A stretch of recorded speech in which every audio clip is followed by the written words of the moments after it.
பேசியது குகையா. காட்டுல நாள் முழுவதும் அலைஞ்சு திரிஞ்ச சிங்கத்துக்கு ஒரு நாள் எந்த உணவுமே கிடைக்கல. அதுக்கு ரொம்ப பசி எடுக்க ஆரம்பிச்சிருச்சு.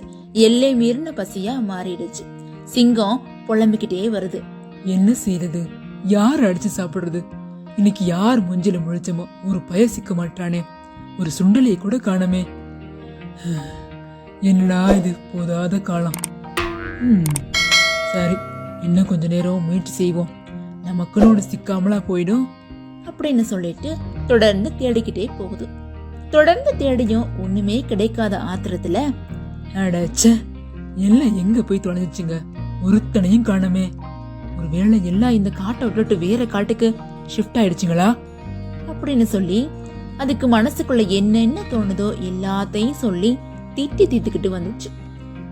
இப்படி புலம்பிக்கிட்டே வந்துச்சு. வர வழியில ஒரு குகை இருக்கிறத பார்த்து சிங்கத்துக்கு உற்சாகம் பொங்க ஆரம்பிச்சிருச்சு.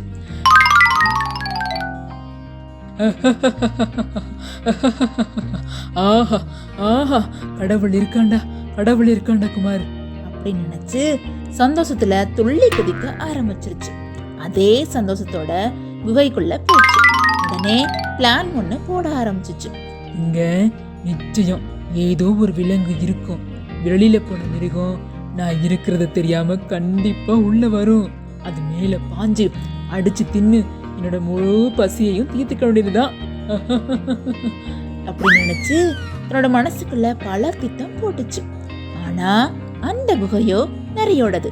அதுதான் புத்திசாலியாச்சு. அத்தனை எளிதா ஏமாறாது இல்லையா?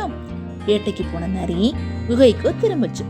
அது நடந்து வரும்போது அதோட கூரான பார்வை அந்த வழியில பதிஞ்சு கிடந்த சிங்கத்தோட கால் தடத்தை பார்த்துருச்சு. வெளியில இருந்து குகைக்குள்ள போன சிங்கத்தோட கால் தடம் மட்டும்தான் தெரியுது. ஆனா சிங்கம் வெளியில போனதற்கான அடையாளம் மட்டும் தெரியவே இல்லை. அப்போ சிங்கம் உள்ளதா இருக்குதா அப்படின்னு உறுதி செய்யறதுக்காக நரி ஒரு திட்டம் போட்டுச்சு. நரிக்கா யோசிக்க தெரியாது. உடனே அது குகைகிட்ட பேச ஆரம்பிச்சிச்சு. என் அன்பான குகையே, என் வணக்கங்கள் அப்படின்னு சொல்லிட்டு குகைகிட்ட பேசுது.